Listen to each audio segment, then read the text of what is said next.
Assalamualaikum warahmatullahi wabarakatuh. Nama saya Zulhimati Syarifah. NIM saya 1803050084. Baik, dalam video ini saya akan sedikit menjelaskan tentang riset kualitatif. Yang pertama saya akan menjelaskan dari pengertiannya terlebih dahulu. Pengertian penelitian kualitatif adalah penelitian yang digunakan untuk meneliti kondisi objek alamiah, di mana penelitian merupakan instrumen kunci. Sedangkan pengertian lain adalah penelitian kualitatif ini bermaksud untuk memahami fenomena tentang apa yang dialami oleh subjek penelitian, misalnya perilaku, persepsi, motivasi, tindakan, dan lain-lain secara keseluruhan. Dan dengan cara deskripsi dalam bentuk kata-kata dan bahasa pada suatu konteks khusus yang alamiah, dan dengan memanfaatkan berbagai metode alamiah. Jadi intinya, penelitian kualitatif itu merupakan penelitian tentang suatu fenomena di mana kita sebagai subjek peneliti merupakan instrumen utama. Jadi mau di mana arah penelitian tersebut tergantung si peneliti atau kita sebagai subjek kerjanya. Di dalam penelitian juga ada bermacam-macam yang termasuk di dalamnya, seperti yang pertama, penelitian fenomenologi. Fenomenologi itu biasanya berkaitan dengan sebuah fenomena tertentu yang ingin kita kaji.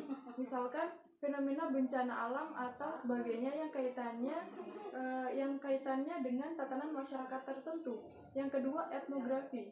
Etnografi ini biasanya berkaitan dengan struktur bahasa budaya. Jadi berkaitan dengan bahasa budaya pada masyarakat tertentu. Yang ketiga, kemudian studi kasus. Di sini kita bisa meneliti kasus-kasus tertentu yang masuk ke dalam penelitian kualitatif.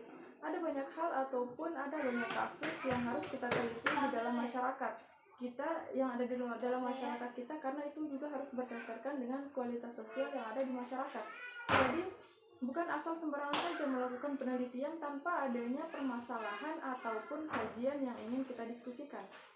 Yang keempat selanjutnya ada yang namanya metode teori dasar. Metode ini biasanya sangat mendalam. Jadi jika ingin melakukan penelitian kualitatif itu biasanya menggunakan teori yang sangat mendalam di dalam sebuah masyarakat sosial. Dan yang terakhir adalah metode historis. Ini juga berkaitan masuk juga di dalam penelitian kualitatif, di mana pendekatan metode historis ini berkaitan dengan sejarah, dan itu juga yang dijadikan sebagai penelitian kualitatif dengan metode historis. Selanjutnya saya akan menjelaskan tentang ciri-ciri penelitian kualitatif. 1. Menggunakan pola berpikir induktif.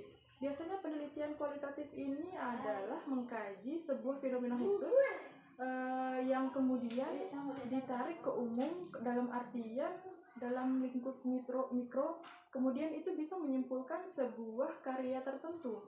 Jadi pola berpikir induktif ini biasanya dari fenomena khusus kemudian ditarik ke umum. Selanjutnya, yang kedua, partisipan sangat diutamakan dan dihargai tinggi. Jadi biasanya penelitian ini banyak menggunakan partisipan manusia sebagai objek dari penelitian kita. Jadi di sini kita harus mengkaji yang namanya kode etik penelitian, apalagi yang menyangkut dengan partisipan ataupun narasumber dalam sebuah penelitian. Dalam penelitian tersebut, termasuk dalam diri kita sendiri sebagai subjek penelitinya. Yang ketiga, rancangan penelitian tidak baku, yang bersifat dinamis dan bisa berkembang. Selanjutnya saya akan menjelaskan tentang cara tulis atau cara penulisannya. Yang pertama, rumuskan masalah ataupun topik yang akan ditulis atas dasar realita. Jadi jika kita ingin menuliskan sebuah penelitian kualitatif, maka kita harus menentukan topik ataupun masalahnya terlebih dahulu yang akan kita kaji berdasarkan realitas yang ada di dalam masyarakat tersebut. Jadi tidak boleh asal-asalan saja melakukan penelitian tersebut. Jadi jika contohnya sebagai penelitian kenakalan remaja. Yang kedua, mengumpulkan data di lapangan. Tentu ini akan menjadi step setelah kita melakukan atau menentukan topik ataupun masalah yang ingin kita kaji. Kemudian Kemudian mengumpulkan data di lapangan. Yang ketiga, menganalisis data. Perlu kita ketahui bahwa setiap tingkat keberhasilan ataupun tingkat pendalaman penelitian tergantung pada bagaimana cara kita untuk menganalisis data yang ada, data yang kita dapatkan. Biasanya penelitian ini kita dapatkan dengan teori-teori yang berhubungan. Kemudian analisis ini digunakan bagaimana ketika data-data yang kita dapatkan di lapangan kemudian kita olah dan kita sajikan yang pada akhirnya akan menghasilkan sebuah solusi ataupun permasalahan yang kita temukan. Yang keempat, selanjutnya merumuskan hasil penelitian. Perlu kita menganalisis data yang kita dapatkan dan kita rumuskan dalam penelitian. Ketika kita melakukan analisis itu sudah mulai muncul tanda-tanda dari hasil penelitian kita ataupun solusi-solusi yang biasanya muncul dari permasalahan ataupun topik yang kita ambil. Yang terakhir, menyusun rekomendasi dari hasil penelitian.